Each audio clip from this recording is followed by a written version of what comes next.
censkai.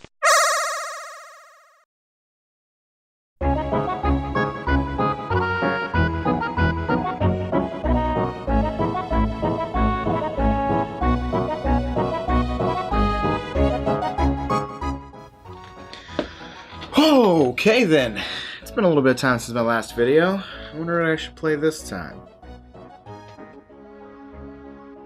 What's this? What kind of drink doesn't have a name? Well, that looks bad. But wait, there's only 2 grams of trans fat in this?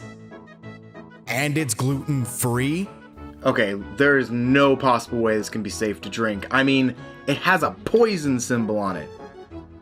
But it is gluten-free. But, Senskai, don't fall for the gluten buzzword again. That's how you got into the rat poison.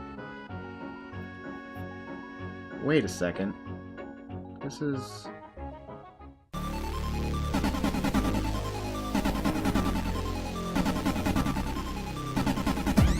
No, it can't be.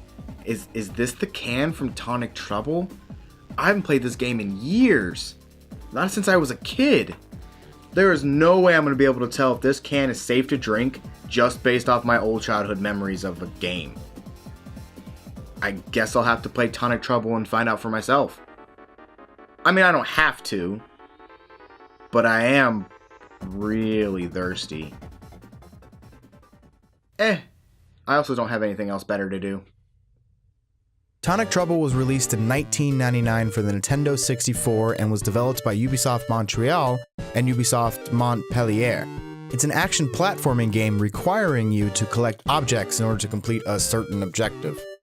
Very similar to other games that were popular on the console at the time, but there exists a series even more closely related to this game. One that will absolutely astound you and blow you away with how surprisingly close it is. It's Rayman. This game is Rayman. I mean, look at our main hero, Ed. He's practically a purple-colored Rayman. Right down to the weird no limbs thing they've both got going on. I can't really call it a ripoff, considering that Ubisoft Montpellier, one of the teams that worked on this game, were responsible for creating Rayman in the first place. In fact, I came to find out that this game was actually originally created as a test for the new engine they were developing for Rayman 2, which I hear is a good game. But I never got to play it. Maybe one day I will? Maybe? Probably? Maybe. I don't know. I don't really know. I really like the Rayman series. I played the first one on PC as a kid all the time. And I actually really liked the newest Legends and Origins games. I thought they were a lot of fun. But I did not play Tonic Trouble as a kid because of this reason. I'm pretty sure I never made the connection between these games until right now, as a grown adult. I was a pretty dumb kid. But enough of that, honestly. Let's just start the game already. Well, this is a good start. There is no music on the title screen. That gives me the best first impression. First good rule of thumb for any game, always check the options menu. Oh, there's the music. Smart move putting it in your options menu instead of the main menu of the game. Really breaking the proverbial box on that one, guys. Great job. Let's just start the game already. Name the game, huh? Well, that's easy. What else could it be but Tonic Trouble? I mean, they already told me the answer on the title screen.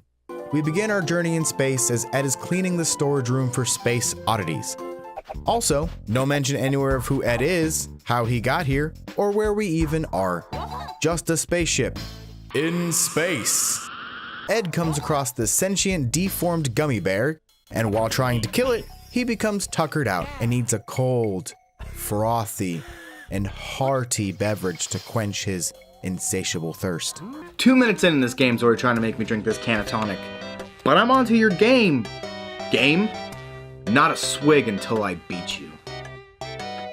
Ed takes a swig and then immediately hurls it back up, which then makes the screws on a hatch come to life and leave, which then opens the hatch and sends the can straight to Earth and right next to this Viking-looking guy and the most terrifying sheep I have ever seen in my life. Then the can does some wacky stuff, like turn this fish into a bigger fish and make the sheep float. I knew this day would come. The day where green flying sheep terrorize us by tumbling through the air. Also, the vegetables come to life. I guess the vegetable people found me as well. No, I thought this would be a lot more intimidating. Starting to think it's just kind of silly. Then the Viking guy picks up the can and drinks it, becoming more powerful than before. And then we zoom into his mouth. What kind of transition even is this? We are then given a debriefing by Agent XYZ here. And no, I don't know what kind of agent he is or what organization he's a part of. Maybe he's a part of the Disposal of Unknown Materials Brigade. Maybe. He tells us to find the Doc and his daughter Susie, both of which will help me stop our villain Grog, the Viking guy from earlier. His name's Grog. Like the drink. Get it? Isn't that clever?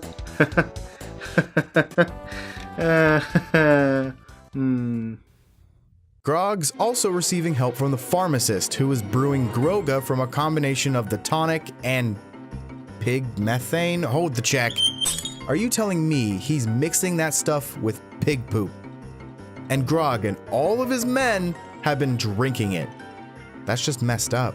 Ed then takes his dinky little Jetson ship down to Earth, where we begin this game by sliding down a mountain. And already, I hate this. First of all, the controls during this segment are really finicky. It seems like the slightest touch of the control stick sends Ed flying in that direction, and sometimes it's too hard to move at all. Also, this music sounds like the title screen music to a stock simulator, much less the music I expect to accompany a thrilling and intense slide down a mountainside. Oh, did I say thrilling and intense? I'm sorry. What I meant to say was frustrating and painful. I make it down though, and come through the teleporter to meet Susie, the Doc's daughter. I was expecting someone a bit less purple? But aren't you also purple? And who are you to judge me? This is like your third sentence you've ever said to me. What gives? After that mildly racist remark, she tells me that her father was locked in his laboratory by one of his inventions, and we need to save him. Talking to her again results in even more hateful statements. What's with the purple hate here? It doesn't make any sense, especially since you are also purple. We enter Doc's cave, where Agent XYZ now tells us he's the leader of the resistance, and that the Doc is crucial to our plan to defeat Grog. This level is set up like a tutorial in order to teach you how basic mechanics in the game work. Jumping and ledge grabbing are Ed's primary means of getting around. Jumping isn't so bad, but the ledge grabbing in this game can be really spotty. Also, the on the ground movement is really weird.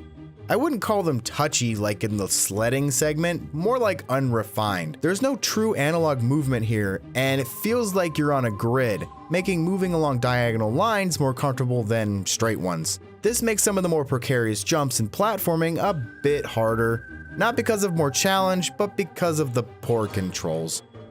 You can also strafe with Ed, but you don't really use it much in the game outside of a few moments, so it's kind of useless. You spend the majority of this level, and every level for that matter, fighting enemies, collecting health containers in the form of thermometers, and grabbing antidotes. Antidotes are important as we need them to be immune to the can's effects, but they can be so annoying to collect, mostly due to the poor controls and shoddy hit detection. Some antidotes also require you to revisit previous levels with new abilities in order to reach them, which is just annoying padding added in by the developers. Ed also has some context-sensitive actions that he can perform. The first ability we gain is by eating Doc's famous steroid-laced popcorn. Just eat a piece of this corn pop snack and you'll temporarily be able to bend metal bars and smack anyone who gets in your way. During this first level though, this is your only means of attack since you don't actually get a weapon until after you beat the boss of this area. Speaking of which, here he is. He kinda reminds me of Frankie from One Piece. Ow! And I love it. All you gotta do to beat him? Just get super pumped, bruh. And then kick him until you win. Congratulations, Ed. You just won yourself a brand new beating stick and a breakdancing old man.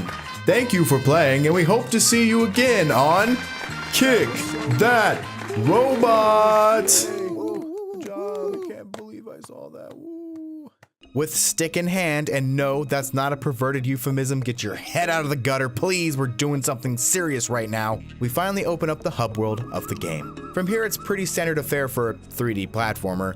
You go to each level of the world to collect some useless things to reach the final boss, and then you beat the game. Our first stop on this mesmerizing trip is the Vegetable HQ to get 6 springs.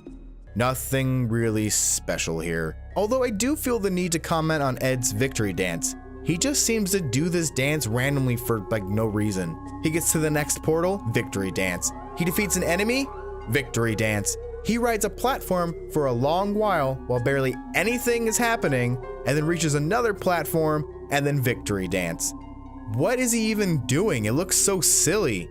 I really don't get it. After beating the level, I get the blow dart power up from Doc. Using this, we can reach the North Plane in order to get 6 propellers. Well, this level sure doesn't look like any plane I've seen before. More like a fortress. So since I have nothing better to say about this level, I'm gonna talk about Ed's frightening face. Just look at it. In the opening of the game, he has this real creeper smile. Then on top of the health bar, he makes these odd faces every time he gets damaged. Why are they so ugly? Why even do this? Beat this level though, and now I get the bow tie flying power up. Using my newfound power, I fly into this waterfall to reach the canyon, where I need to find 6 jumping orbs.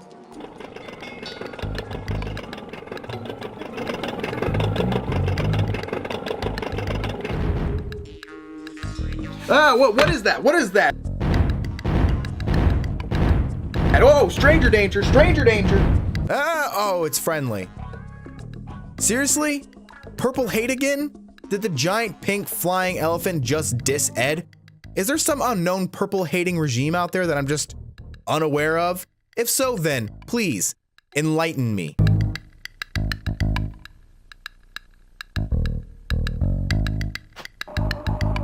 Wait a second. I think I remember this level from when I was young.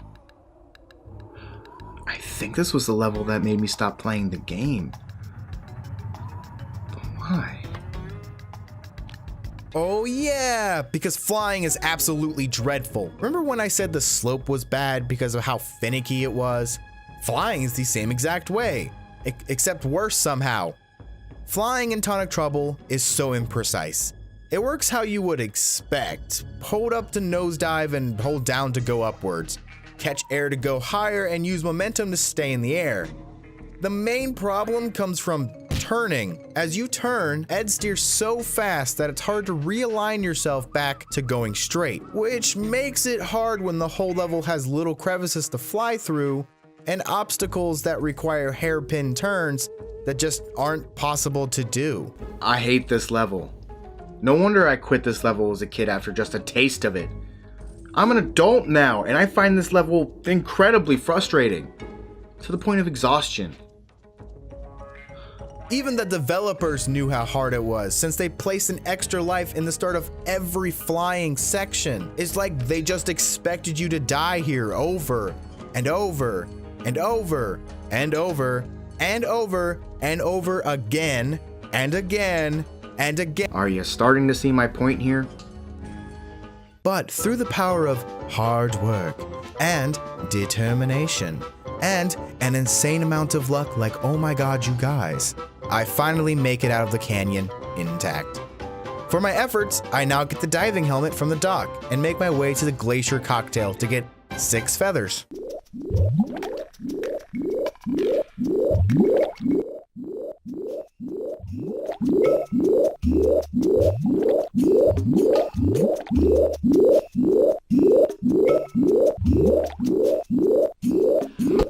That's some good sound design right there.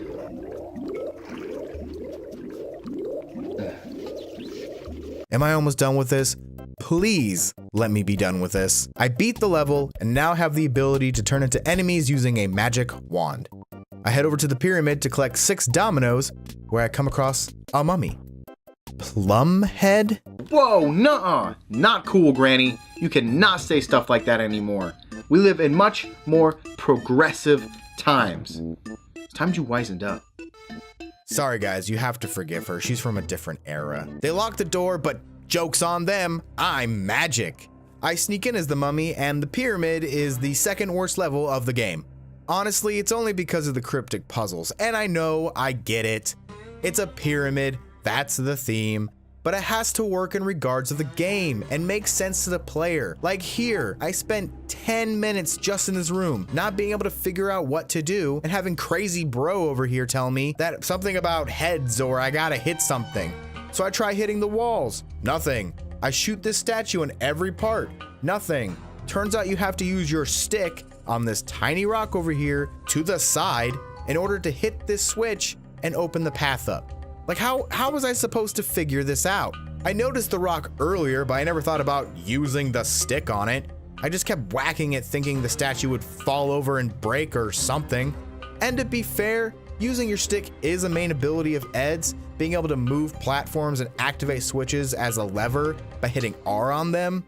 But you always put it in these wood thingies. This is one of the 2 times in the game that you can use your stick on a rock, and the other time is completely optional. You just get an antidote from it. This isn't clever puzzle design, it's idiotic. Mummies and wheelchairs. Can't leave purple people well enough alone, so why don't we also pick on the elderly and the disabled? What is your problem, game? Skeletons get motorcycles and mummies get wheelchairs. Seems like discrimination to me. Is this just an empty pool here? Who puts a pool in a pyramid? You know what? I take it all back. The teeth really bring it all together for me. I'm getting really tired of these levels, so I'm just going to give you the quick notes version of the last one. You'll thank me for it. Beat the pyramid, get the pogo stick power up, go to the pressure cooker to get 6 wild piggy banks, meet the pharmacist and do absolutely nothing about him, watch Satan on TV, do the running man, wait, seriously? Have a magic mushroom man take your last piggy away before you can get it like a jerk. Reach end of pressure cooker, go to magic mushroom hideout and... I need 160 antidotes to fight the magic mushroom. I thought I needed them to be immune to the effects of the can. And why do I even need to fight the magic mushroom in the first place? What purpose does he serve other than artificially extending my gameplay by making me play the same levels over again just to get more collectibles? Well, you know what? I won't let this beat me. I'll get those antidotes and I'll decipher whether or not I can drink this can.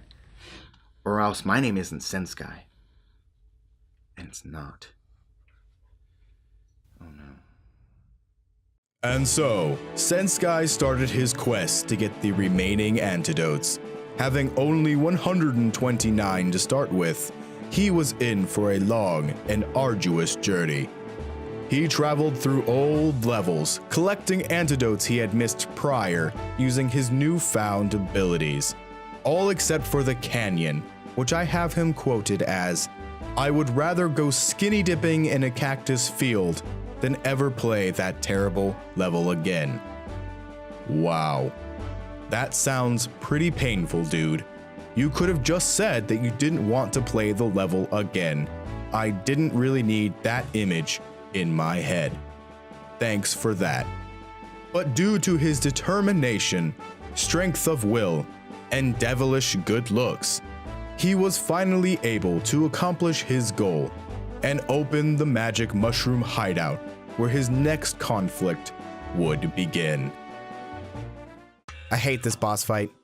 Not only is it pointless, as I mentioned earlier, but everything in this fight works against you.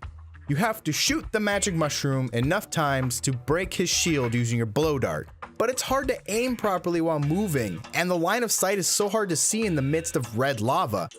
The only time you can properly aim is when you go into first person mode, but then you can't move, so you just get walloped on until you die. But by some miracle, I beat him and get the last piggy. Now on to the final battle with Grog, and for a final battle, it's pretty unmomentous. You start by running away from him while dodging obstacles and platforming. Exciting. Then you get to shoot rocks at him. I was seriously stuck at this part because every time I would hit the rock, he would just knock it back. So I thought to myself, okay, this must be like Ganon from Ocarina of Time.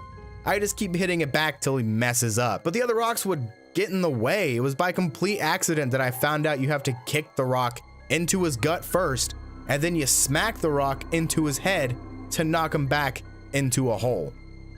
Then you have to fly around and hit some targets, and then you hit Grog a couple of times, and then you win. Then we're treated to an excellent cutscene of Ed getting the can back from Grog, doing his final victory dance, which I will not repeat this time, and finally getting together with Susie, who's suddenly alright with dating a purple person, I guess. Then they shoehorn some message about saving the environment, and then the end happens. This game is awful. I mean, it makes no sense, controls horribly, and relies more on padding than providing an actual game experience. But there is one positive thing I got from this game, and it's that I can totally drink this can. I mean, think about it. Okay, just listen to me. Everybody who drank this can in the game gained immediate power with no drawbacks. And I'm totally in the business for that. So I'm gonna drink it. You know what? No one's gonna stop me. I'm gonna drink this can and no one can stop me.